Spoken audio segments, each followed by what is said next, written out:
My name is Kate. Life's got a real funny way of showing you who's boss. Just a short while back, I'd tell you I was hitched to James. You'd see me coming down the hall, with that just married kind of glow. I had faith that quitting my gig at Laurentech for our marriage was the smart play. Love trumps a paycheck, right? Laurentech was this quirky joint. God knows, they had more rules than a prison. One of them serious deal-breakers was about family. James put a ring on it and, boom, we're suddenly in the hot seat. Bossman Joe pulls us in, hands us the ultimatum like we're on some second-rate game show. One of you's gotta roll out, he said, face as serious as a heart attack. We had a back and forth that night that would have made for prime reality TV drama. I guess love made me a little stupid. I blinked first and tendered my papers the next day.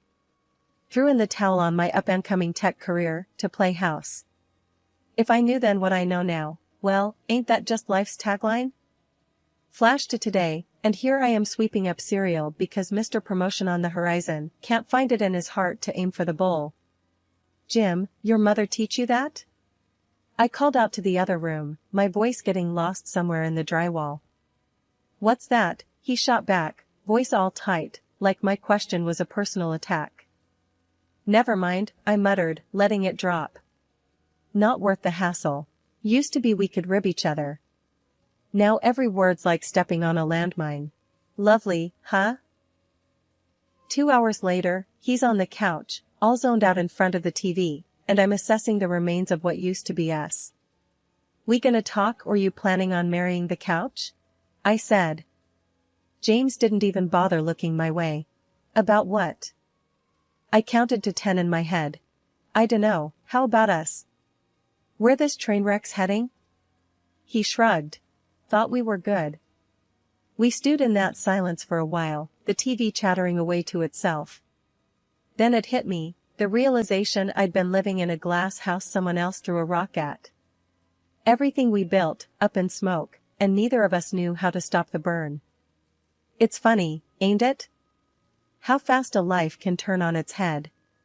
One day you're planning forever, next day you can't even chat about the weather without it turning into World War III. I stood there a while longer, looking at the man on the couch. He was as familiar as a stranger on a bus. The transition from indifference to cruelty was subtle, but I felt it. It was in the cooling air of the disbanded summer and the sting of a slight wind. Things started changing, like the weather. In the kitchen, I stood there thinking about how things used to be smooth and easy. But now? It felt like walking on ice, unsure if you'll stand or fall. I knew the kind of steak James liked, rare and yet not too bloody, salted and peppered with precision. I had it down to an art, but that day, the oven betrayed me, or maybe it was the other way around. James walked in from the living room, the sound of his heavy footsteps warning me of the mood he was in before he even entered. A second later, there he was, filling the doorway, his eyes taking in the spread as if he was about to pounce on it and tear it apart with his hands rather than sit down to eat like a civilized person. What's this? He pointed at the plate. Your job too tough for you now? His voice was like gravel, rough and scraping. I knew to tread carefully. It's just a bit cooler than usual, James. The steak, I mean, it's not. Not what? He cut me off, glaring. I bit my lip, not saying what was on my mind, because voicing it out loud would only make it worse. Look, Kate, he said, his voice lowering, like that of a predator hiding in the shadows. When I say I want my steak hot, I mean I want to feel the animal's soul leaving the body when I cut into it. This, he tapped the steak with the back of the fork, and it sounded like a judge's gavel. This is dead twice over. He didn't yell, but his voice had a sharpness to it that made my skin crawl. It was almost clinical, detached yet loaded with a venom that was reserved just for me. No loud scene, no drama for the outside world, just the cold, hard words that cut through me. I stayed silent, knowing anything I said would just fan the flames. He pushed the plate away, and his downcast eyes met mine, full of something icy. Son of a, you know what, forget it. He turned his back on me and the food. I'm not eating this crap. He grabbed his keys from the bowl by the door, his movements jerky. Fix your mistakes, Kate. Or next time it'll be more than just dinner in the trash. The door slammed, a period mark to the tail end of the happiness we used to have. I was left there, staring at the closed door, the click of the latch loud in the quiet of the apartment.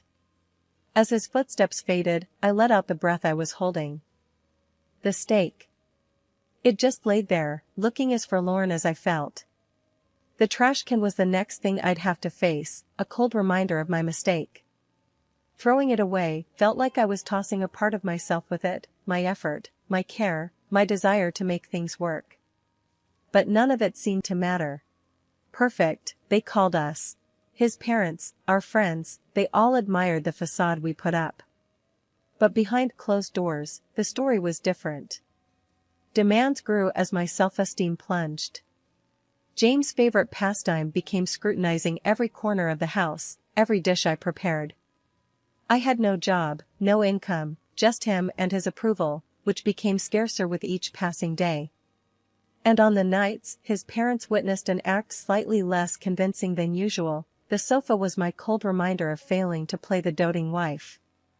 Tonight was no different.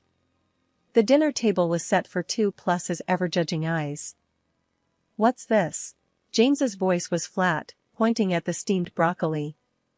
Dinner, I replied, keeping my voice even. Broccoli again? Don't you know anything else? He scoffed, pushing the plate away. I bit back a sharper reply, knowing it wouldn't help. I'll make something else if you're not happy with it. That'd be a first, he muttered. The retort stung, fueling a silent anger inside me. I turned back to the kitchen, feeling his gaze on my every move. Where are you going? He barked. I said I'd make you something else, didn't I? My voice carried a hint of defiance I didn't know I had left. James stood up, his chair scraping loudly against the floor. Sit down. Let's not pretend like you've got other things to do. Your world revolves around me, remember? His words were a leash, pulling me back. Yeah, I remember. I heard him sit back down. No, sorry, no, thank you. Just a heavy silence that settled over us like dust. As the night dragged on, so did his critique. This house is a mess, he announced, seemingly out of nowhere. I followed his gaze. The books on the coffee table weren't perfectly aligned, a pillow was slightly askew, life happened in our house. But not the life he wanted. Clean it up. I wanted to scream. To tell him a house lived in would never meet his pristine standards. Instead, I fixed the pillow, straightened the books, and swallowed the lump in my throat. The place could use some work, I muttered under my breath. What was that? His voice had a sharp edge. Nothing, I said quickly, louder now. Just talking to myself. He eyed me with suspicion, but said nothing more. In bed, I lay awake, staring at the darkness. The chasm between us was filled with unspoken thoughts and stifled dreams.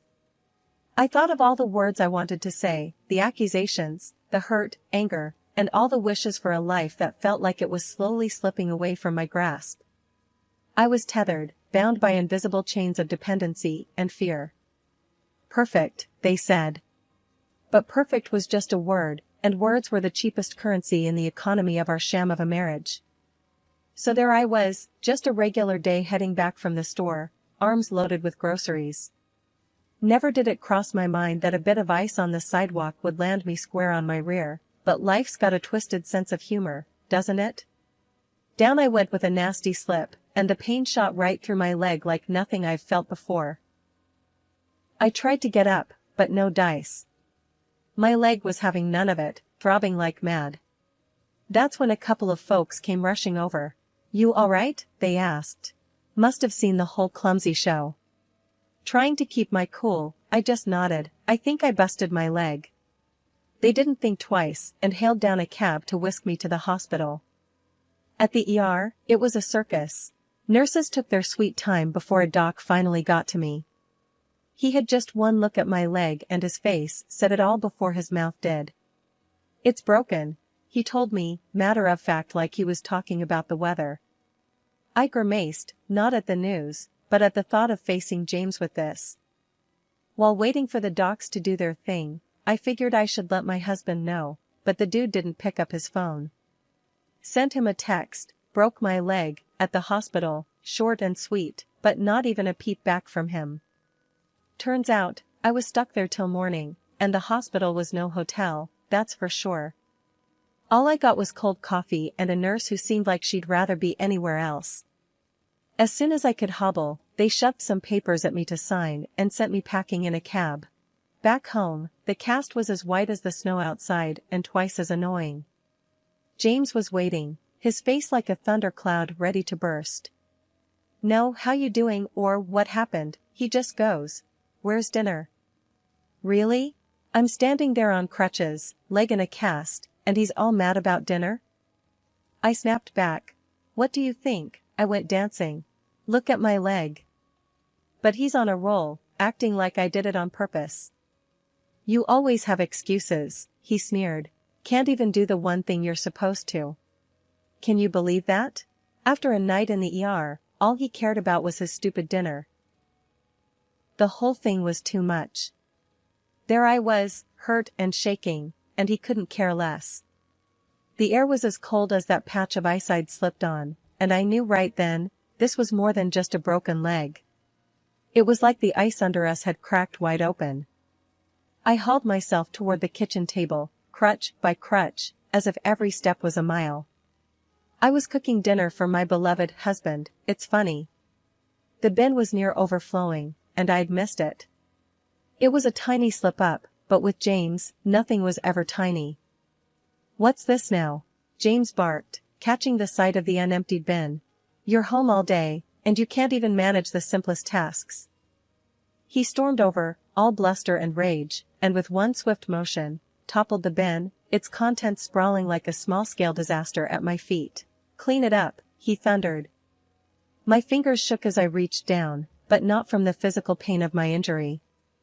It was something deeper, a crack in something that had once been whole. That night was sleepless, the echoes of his voice, blending with the hot sting of tears. Morning came with no comfort, just the light revealing the mess of last night. I sat at the kitchen table, papers in front of me, the sound of coffee dripping in the background. James stumbled in, the stink of beer still on him from last night. "Morning," he growled, his voice like gravel. "What's for breakfast?" I pushed the papers toward him. "I've got your breakfast right here." He squinted down at the divorce papers, unreadable for a moment. Then he looked up, a sly, mocking smile spreading across his face. "You serious?" "As a heart attack," I said. Though inside, my heart was racing, like it could bust out of my chest. He threw his head back and laughed, rough and loud. "You ain't got the guts." I clenched my jaw. My voice came out low and steadfast. "Already did it. Just need your sign off." He leaned down, face inches from mine. "You think you can survive without me? You're a broken bird, can't even take out the trash." "I'm done talking, James," I said, meeting his stare. "Sign the papers, or I'll have the law make you sign." He scoffed, grabbed the pen with a squeezed grip, and scrawled his name, each stroke heavy and deliberate. He threw the pen down like it was on fire. "Good luck, darling," he sneered. "You'll be crawling back, before the month's up." But I wouldn't. I couldn't. This was my line in the sand, the overflowing bin that couldn't take more trash, more lies. Despite everything, I smiled, because that paper felt like the first step on crutches toward a different life. "Crawling's not my style," I said quietly. When I opened my eyes the next morning, everything was too quiet. Too calm. It was weird waking up to silence when inside, I felt like everything was about to blow. That's when he told me. Over a cup of coffee, he said we had to get the property split locked down. And, oh boy, he already had a lawyer in mind. Some hotshot in the city, near Lauren Tech. "You coming with me?" he said, not asking. "We'll get this done today." I really didn't have much of a say with my leg all broken and useless, so I just nodded. He helped me into the car, propped up my cast, and off we went. Everything was fine, normal even, until it wasn't. We were zipping down the highway, the city in the distance, like a bunch of toy buildings. Then he pulled over, sudden-like. Said the wheel needed air. "I'll check it out," he mumbled. The next thing I know, he told me to get out of the car. "Just want to make sure we are safe." His tone was off, and not in a good way. But I got out, leaning on the car for support and feeling every bit as fragile as my plastered leg. He fiddled around by the tires for a minute, and then, without any kind of warning, hopped back in and hit the gas.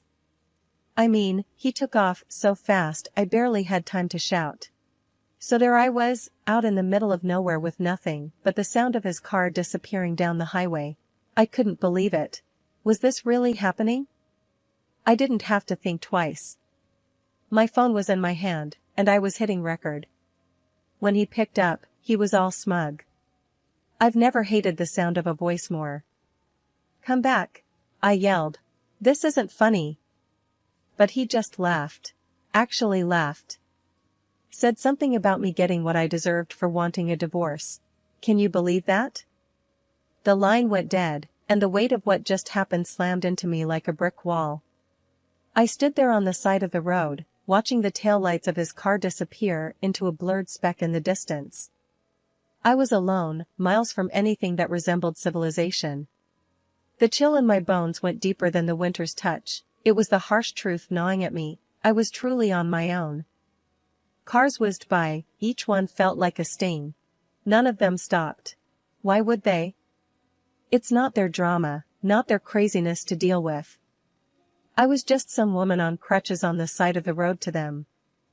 The chill was setting in, biting through my jacket as the minutes dragged on. There wasn't a soul in sight until a gorgeous Jeep truck rattled to a halt beside me. Behind the wheel was the one I least expected to see here. My former boss, Joe. As the car's heater blasted warm air, I could feel my cheeks and hands start to regain some feeling. Joe glanced over at me, his brow heavy with concern. "You look like crap, Kate, you know that?" he said, gruff, but kindly. "Why the hell didn't you call someone?" I shrugged, feeling the weight of the situation press down on me. "Thought I could handle it," I muttered, my voice barely above a whisper. "He left you on the side of the road with a broken leg?" His voice rose, incredulous and angry. "That James is a damn coward." I nodded, hugging myself tighter as I remembered the icy wind and the pain. "Yeah, I guess he is." We reached Lauren Tech, and Joe practically carried me up to the 5th floor. The familiar sounds of the workplace surrounded me, a jarring yet comforting reminder of a life I once knew.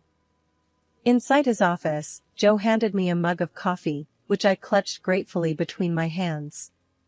The aroma was a heady promise of warmth. "Thanks, Joe," I said after taking a tentative sip. The coffee was strong, just the way I liked it, a sharp contrast to the bitter cold I had endured. He grunted, pacing back and forth like a caged animal. "Can't believe that bastard. After everything." "Let's not talk about him," I interjected, keen to avoid going down that road. We sat in silence for a moment, the only sound the ticking of the clock on the wall. It was a comfortable silence, born from years of working together and understanding the ebb and flow of each other's moods. Joe finally stopped pacing and turned to face me. "What are you going to do now, Kate?" His tone was serious, the playful edge gone. "I don't know," I admitted, feeling lost. "I really don't know." His gaze softened, and he took the seat across from me. "Look, I'm not gonna beat around the bush. We could use you back here. The team hasn't been the same since you left." A spark of something, hope, maybe, or just surprise, fluttered in my chest. "You serious?" "As a heart attack," he said dryly. "You were one of the best. Hell, you are the best. I should have fought harder to keep you." I smiled weakly, both warmed and overwhelmed by his offer. Wouldn't be easy with my leg like this. We'll manage. I'll wait until you're back on your feet, literally. He leaned forward, a determined glint in his eyes. I'm not taking no for an answer. The toughness of his words, the undeniable command in his voice, it felt reassuring. Against the backdrop of uncertainty and pain, his offer was a beacon. I'll think about it, I said, knowing full well I'd already made up my mind. I'll think about it, I repeated, allowing a smile to play on my lips. Joe grunted in response, a sound that conveyed understanding and a touch of impatience. Having a purpose, a place to be, and the support of someone who believed in me was more than I could have hoped for given the day's events. It was an unexpected turn, but maybe, just maybe, it was the kind I needed. The air was thick with tension when James headed for the boss's door. The clump of his boots was more hesitant today, like he sensed the storm brewing. He pushed the door, and it creaked open, announcing his arrival to what was once his throne room. There I was, leaning against the desk, arms folded, waiting. James, come in, shut the door behind you, the boss said, his voice an even, ironed-out calm. James saw me and turned pale, but quickly pulled himself together. What's this about? He grumbled like a cornered animal, ready to bite. The boss gestured to the chair, but James didn't sit. Instead, he crossed his arms, a mirror image of my stance, but filled with defiance where mine held determination. James, the boss started, fixing him with a look that could freeze hell over. I always thought of you as a sharp man. But what you've done? That's the sharpest kind of stupid. James shot a glance at me, a mix of fear and anger in his eyes. So, she's been yapping, has she? What lies has she been selling? No lies needed, mate, I said, my voice steady as a heartbeat. Just played him the greatest hits of your ugly symphony. You've been recorded, clear as day. The boss reached into his desk, pulled out a recording device, and slid it across the table. Care to listen for nostalgia? James's face turned the color of concrete. You can't do this. You can't fire me over. Over what, James? Over you terrorizing your wife, my employee? Oh, I can. And I am. The boss cut in, his voice cold steel. James's eyes darted between the two of us, looking for some crack in the armor, some slip of weakness. But there wasn't one. I'll take you to court, he spat out. That's funny, I said with a cold laugh, 'cause that's exactly where we're going. Only difference is, I've got a bed of evidence, and you've got nothing but lies and empty threats. The boss stood up, the chair screeching against the floor like a war cry. Get out of my office, and get out of our lives. You're finished here. And with that, James's fate was sealed. In the courtroom, the evidence weighed heavier than his words, heavier than his anger. The judge didn't hesitate, hitting the gavel like a nail in the coffin of our married life. Sentence you to pay the compensation, and this court grants the separation, the judge announced, and it was like the first breath of spring air, chilly but promising blooms. Back at the job, I slid into the familiar groove of my work, but with a new shine on it. I wasn't just doing tasks, I was rebuilding. Every keystroke was a brick, every good morning mortar, every completed project a pillar in the house of my new life. Kate, my colleague Mark said, breaking my concentration. Must feel weird, huh? Getting everything back? I swiveled in my chair, facing him. Weird doesn't start to cover it, Mark. Feels like I've come back from the dead. Mark chuckled, his laughter rumbling like an old pickup truck. Zombie Kate, back for revenge. I cracked a smile. Something like that. Only this time, I'm not taking any crap from anyone. No more Mrs. Nice Gal. That's the spirit. You know, we all got your back here, no matter what. I nodded. The warmth in the office was more than the heating. It was the camaraderie, a shared fortress against any storm that might come.